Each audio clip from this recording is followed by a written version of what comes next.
8 సంవత్సరాలుగా మరి కాళ్ళు లేని ఒక అవిటి తల్లి పోరాటం చేస్తుంటే ఎందుకు ఈ ప్రభుత్వాలకు న్యాయం చేయాలనిపించడం లేదో చెప్పండి.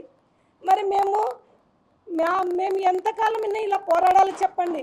స్కూలుకు వెళ్ళి చదువుకోమని పిల్లల్ని స్కూలుకు పంపిస్తే కీచకంగా అత్యాచారం చేసి హత్య చేసిన వాళ్ళని శిక్షించండి ముద్దాయిలంటే మీకు ఎందుకు అంత ప్రేమిస్తున్నారు ముద్దాయిలను? ఎందుకు శిక్షించరని అడుగుతా ఉన్నాను. మరి లోకేష్ బాబు గారు మీ రెడ్ బుక్లో సుగాలి ప్రీతి హంతకుల పేర్లు ఉన్నాయా లేవా చెప్పండి.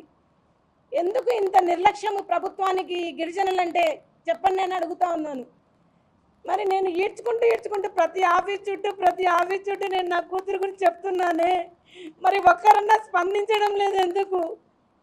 ప్రతిపక్షంలో ఉన్నప్పుడు సుగాలి ప్రీతి కేసు గుర్తున్నప్పుడు అధికారంలోకి వచ్చిన తర్వాత ఎందుకు మీకు గుర్తుకు రాదని నేను అడుగుతున్నాను.